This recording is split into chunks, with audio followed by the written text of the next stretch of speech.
Nous allons explorer un concept universel qui transcende les cultures et les croyances. Le karma. Dans la vie, nos actions, qu'elles soient positives ou négatives, laissent une empreinte indélébile sur notre destin. Que vous croyiez au karma ou non, il est indéniable que nos choix influencent notre cheminement. Aujourd'hui, nous allons plonger ensemble dans les 4 réflexions les plus importantes sur le karma. Ces réflexions vous offriront des perspectives profondes et vous guideront vers une vie plus équilibrée et consciente. Préparez-vous à découvrir des vérités qui pourraient bien changer votre vision de la justice universelle. Mais avant de commencer, je vous serais extrêmement reconnaissant si vous appuyez sur le pouce levé, car cela m'aide à faire connaître cette philosophie à plus de personnes. Si vous ne voulez manquer aucune vidéo, abonnez-vous et activez la cloche. Voici les 4 réflexions les plus importantes sur le karma. Numéro 1. Celui qui t'a fait du mal souffrira plus que toi. Ne t'angoisse pas pour ceux qui t'ont blessé, utilisé ou fait souffrir. Ceux qui t'ont quitté en te disant qu'ils t'aimaient et qu'ils le faisaient pour ton propre bien. Ceux qui sont partis sans donner d'explication. Ceux qui ont joué avec tes sentiments. Il est souvent difficile de comprendre pourquoi quelqu'un nous traite mal, surtout quand on pense avoir donné le meilleur de nous-mêmes.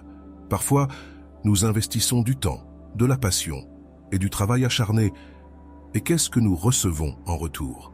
Simplement de la douleur. Cependant, il est important de se rappeler que dans la vie, ces actions auront des conséquences. Peu importe quand ni comment, mais tôt ou tard, tout revient. Les mauvaises actions reviennent toujours affecter ceux qui les ont commises. Certaines personnes croient qu'elles ont gagné en te blessant, et il se peut que tu te sentes également perdant dans cette situation. Il est naturel de ressentir de la douleur, de la tristesse, et parfois un sentiment d'injustice. Mais ce n'est pas le cas. Tu verras, avec le temps, certaines choses se révèlent. Il devient évident qui a vraiment gagné. On commence à perdre des choses, les gens commencent à partir. Avec les années, ces choses deviennent claires.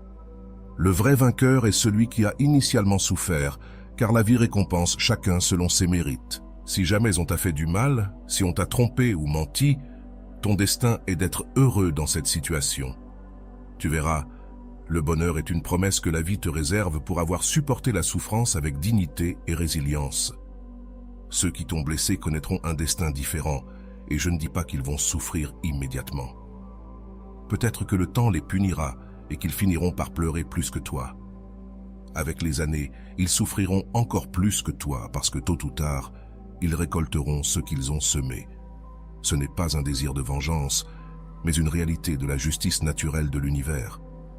Les circonstances changent, et de plus, personne ne peut être heureux après avoir blessé les autres. La conscience et le remords finiront par les rattraper, leur rappelant leurs erreurs et les blessures qu'ils ont causées. Comme on dit, la méchanceté revient toujours à l'expéditeur. C'est pourquoi tu ne dois pas t'inquiéter pour ces personnes. Avec leurs actions, elles construisent leur propre destin, et avec le temps, elles se détruiront toutes seules. Vivre avec du ressentiment ne fait que prolonger ta souffrance. Il vaut mieux laisser tomber, guérir, se résigner et se concentrer sur son propre bonheur et sa croissance. Il n'est pas bon de garder rancune. Rappelle-toi que tout dans la vie revient. Les mauvaises actions transportent une énergie négative qui finit toujours par revenir à ceux qui l'ont générée. Parfois, le temps peut sembler lent et la justice tardive, mais elle est certaine. La vie a une manière d'équilibrer les choses, de s'assurer que chacun reçoive ce qu'il mérite. Quand tu traverses des moments difficiles, souviens-toi que la douleur que tu ressens maintenant est temporaire.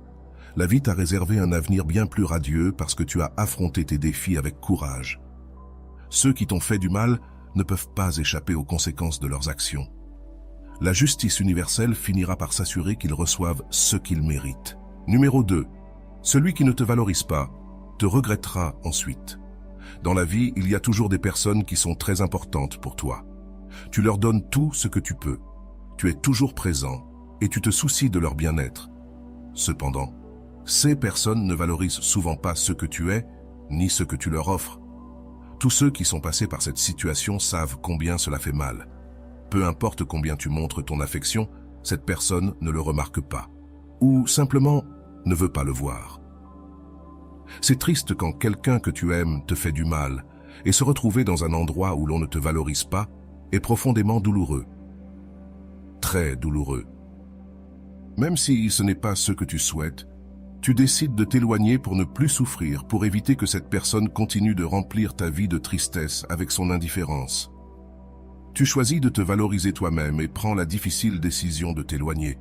Puis, étonnamment, cette personne te recherche longtemps après, juste au moment où tu commences à être heureux à nouveau. Elle revient demandant pardon parce qu'elle s'est repentie. Elle a compris que ce que tu lui donnais, personne d'autre ne pouvait le lui offrir. Mais souvent, quand une personne se repent, il est déjà trop tard.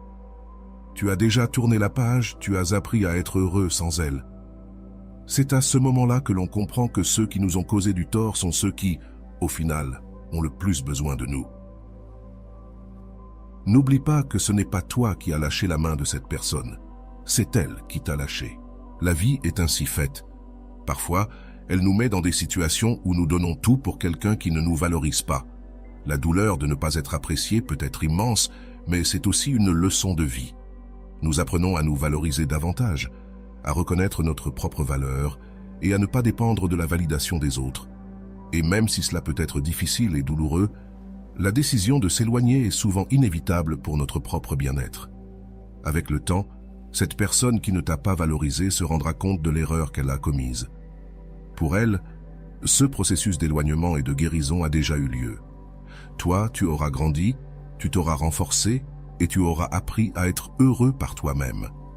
C'est dans cette croissance personnelle que réside la véritable victoire. Numéro 3, celui qui t'a illusionné sera également illusionné. Cette personne qui est entrée dans ta vie sans demander la permission, déclarant son amour et promettant beaucoup de choses qui se sont révélées être des mensonges, fera face aux conséquences de ses actions de la manière la plus inattendue. Peut-être que quelqu'un a joué avec tes sentiments, brisé ton cœur et est parti sans considérer le grand mal qu'il t'a causé. Dans la vie, il y a toujours des personnes qui disent t'aimer mais voient l'amour comme un jeu, parfois même comme un business. Mais ne t'inquiète pas, car un jour, elles tomberont vraiment amoureuses et expérimenteront ce que tu as ressenti. Cette personne qui t'a fait du mal tombera amoureuse de quelqu'un qui lui fera défaut, qui lui mentira et qui finalement partira sans revenir. Cette personne souffrira même plus que toi, car elle récoltera ce qu'elle a semé. Mentir et tromper quelqu'un a un prix élevé. Dans la vie, ce que l'on sème, on le récolte. Les actions ont des conséquences, et ceux qui jouent avec les sentiments des autres n'y échappent pas. Un jour, les mêmes personnes qui ont causé de la douleur découvriront ce que c'est que d'être trompées, et elles comprendront la souffrance qu'elles ont une fois causée. Le cycle de la vie fait en sorte que chacun reçoive ce qu'il mérite. Numéro 4. Celui qui ne t'a pas aimé mendiera l'amour d'une autre personne. Peut-être as-tu aimé quelqu'un de toutes tes forces en sentant que tu ne pouvais pas l'aimer davantage, car c'était le plus grand et le plus réel des sentiments que tu avais ressentis. Mais cette personne n'a pas répondu à tes sentiments. Cela t'a profondément blessé car ton amour était réel, mais ce n'était pas suffisant s'il n'était pas réciproque. L'amour fait parfois mal, mais la vie continue. Tu devras avancer avec tes sentiments blessés, en sachant qu'en réalité, tu n'as rien perdu. Cette personne, en revanche, a perdu quelqu'un qui l'aimait sincèrement, quelqu'un qu'elle ne retrouvera jamais. L'amour véritable ne se trouve pas facilement, et cette personne n'aura d'autre choix que de mendier l'amour de quelqu'un qui ne l'aimera jamais. Certaines personnes laissent échapper un véritable amour pour poursuivre une illusion. Elles ne valorisent pas une bonne personne, préférant quelqu'un qui ne sait pas ce qu'est l'amour. Et si elles ne savent pas ce qu'est l'amour, elles ne sauront pas davantage aimer. Ainsi, beaucoup de gens mendient l'amour de ceux qui n'en valent pas la peine et laissent partir ceux qui pourraient vraiment les rendre heureux. Beaucoup s'accrochent à l'impossible et ne voient pas le véritable amour quand ils l'ont devant eux, le laissant s'échapper. C'est pourquoi on dit que celui qui ne t'a pas aimé n'aura pas d'autre option que de mendier l'amour de quelqu'un qui ne l'aime pas. La vie a une façon curieuse d'enseigner des leçons importantes. Nous apprenons que nous ne pouvons pas forcer quelqu'un à nous aimer et que notre valeur ne diminue pas parce que quelqu'un ne la reconnaît pas. Nous nous renforçons à travers la douleur et finalement, nous trouvons la paix en sachant que nous avons donné le meilleur de nous-mêmes. Celui qui n'a pas valorisé ton amour comprendra un jour son erreur. La vie lui enseignera qu'il a laissé échapper quelque chose d'inestimable en poursuivant quelque chose d'éphémère. En fin de compte, tu te rends compte que l'amour véritable ne peut être ni mendié ni forcé. Ceux qui n'ont pas su t'apprécier devront faire face aux conséquences de leurs décisions. Pendant ce temps, tu continueras d'avancer, plus fort et plus sage, ouvert à reconnaître et à trouver l'amour authentique que tu mérites. Ainsi, aie foi et fais confiance au karma. À la prochaine!